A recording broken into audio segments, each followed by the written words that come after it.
இன்றே டவுன்லோட் செய்து உங்கள் ஃபேவரட் ஷோக்களை என்ஜாய் பண்ணுங்க. என்ன பத்மா, ஏதோ பேசணும்னு சொன்ன? அண்ணன், நான் நேத்தே உங்ககிட்ட சொல்லியிருந்தேன்ல, மாப்பிள்ளை வீட்ல இருந்து முதல் பத்திரிக்கை கொடுக்க வராங்கன்னு. அத பத்தி தான் உங்ககிட்ட பேசணும். இப்போ வராங்க அவங்க? இப்ப வந்துருவாங்கண்ணே. பெரியப்பா, சாரு, இப்போ உனக்கு கண்ட எதுவும் பிரச்சனை இல்லைல்ல? முழுசா குணமாயிடுச்சா? ஆமா பெரியப்பா, இப்ப நல்லாவே பார்வை தெரியுது. உங்களுக்கு தான் தேங்க்ஸ் சொல்லணும். நான் என்ன பண்ணேன்? கண்ணு தெரியாம இந்த வீட்டுக்கு வந்தப்போ என்ன நீங்க ஏத்துக்கிட்டீங்க, என் வாழ்க்கைக்கும் பொறுப்பேத்துக்கிட்டீங்க, எனக்கு நிறைய நம்பிக்கை கொடுத்தீங்க. இதெல்லாம் நான் என்னைக்குமே மறக்க மாட்டேன் பெரியப்பா. சாரு, நான் பெருசா எதுவும் பண்ணல. நீயும் இந்த குடும்பத்து பொண்ணுதான். உன் வாழ்க்கை நல்லா இருந்தா போதும். நல்லதாங்க இருக்கும். மாப்பிள்ள அவளை ரொம்ப நல்லா பாத்துப்பாரு. இந்த மாதிரி மாப்பிள்ளை கிடைக்கிறதுலாம் இந்த காலத்துல அபூர்வம். மாப்பிள்ளை நல்லவர் தான், ஆனா திறமை தான் இல்ல. ஏன் பத்மா அப்படி சொல்ற? ஏங்க, சாருவை நல்லா பாத்து பண்ணுதானே அண்ணன் சொத்தை எழுதி வைக்கிறேன்னு சொன்னாரு. ஆனா அத வேண்டான்னு சொல்லிட்டாரு. மாப்பிள்ளை கொஞ்சம் கூட பொழைக்க தெரியாதவரா இருக்காரு. அவர் சொந்தத்தை விட சாருவ பெருசா நினைக்கிறாரு. வீட்ல பார்த்து பண்ண கல்யாணமா இருந்தா கூட சாரு மேல அவருக்கு பாசம் அதிகமா இருக்கு. கண்டிப்பா அவர் சாருவ கண்கலங்காம காப்பாத்துவார்னு எனக்கு நம்பிக்கை இருக்கு. இருந்தாலும் அவரோட நல்ல மனசுக்கு நம்ம சைட்ல இருந்து ஏதாவது செய்யணும்னு தான் நான் யோசிக்கிறேன். சொல்லுங்க மாமா, என்ன செய்யணுமோ செஞ்சிடலாம். சாரு பேர்ல இல்லாம மாப்பிள்ள பேர்ல ஏதாவது சொத்து எழுதி வைக்கலாம்னு நினைக்கிறேன். பத்திரிகையை பாருங்க.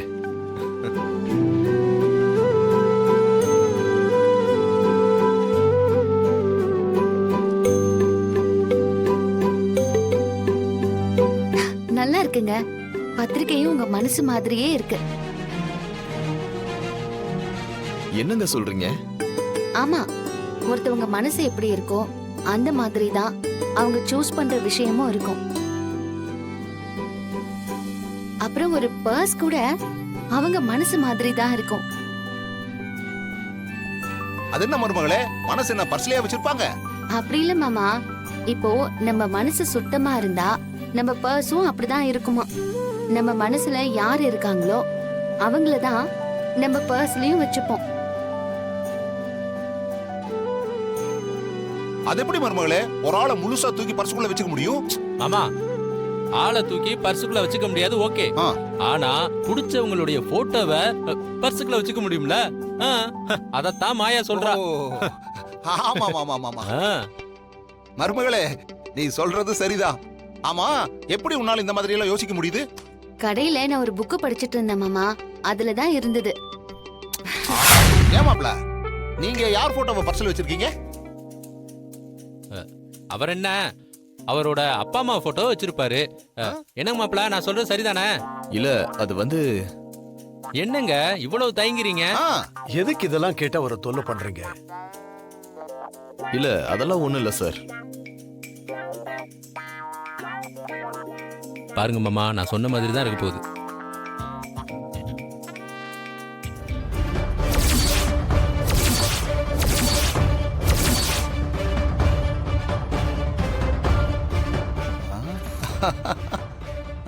அட, மாப்பிள்ள சாரோட போட்டோ தான் வச்சிருக்காரு. கல்யாணத்துக்கு முன்னாடியே பொண்டாட்டியே வரப்போற பொண்ண பர்ஸ்லயே வச்சிருக்கீங்க. சாரு, நீ கொடுத்து வச்சவதா.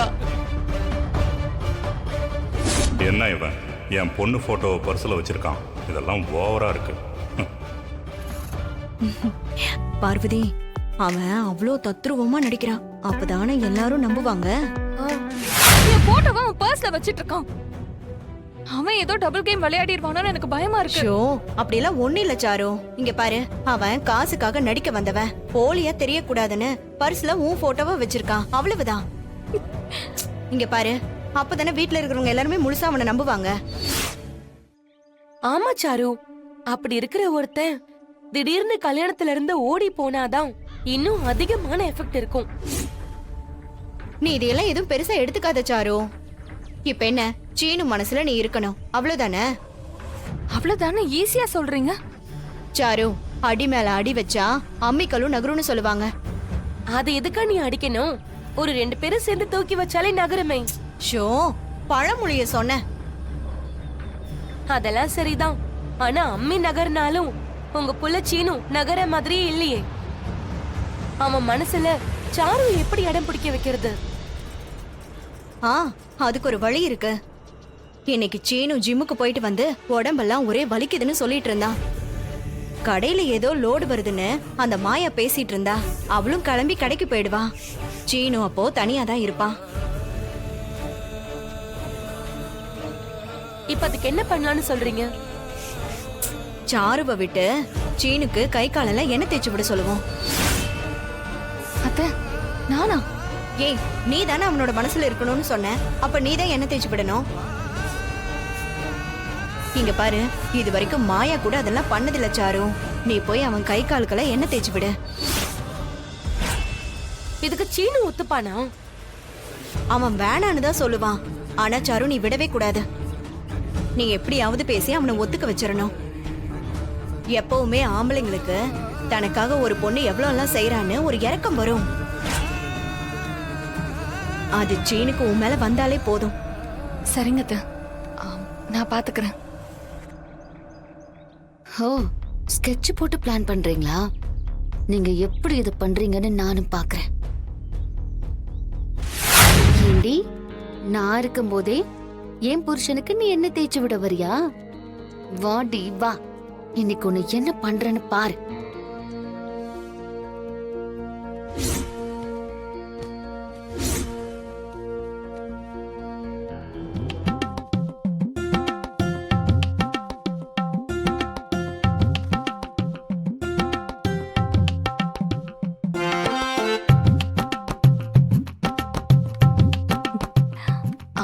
சீனு மாமா,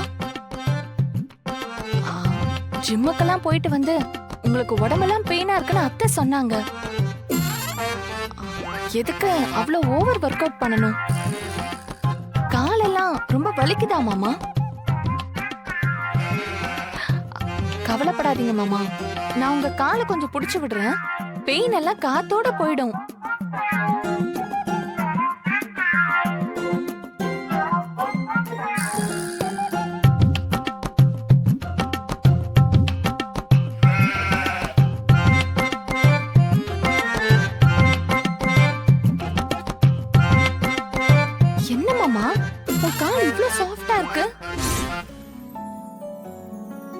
உங்க மனசு சாஃப்டா இருக்கிறதால உங்க உடம்பும் அப்படிதான் இருக்கு.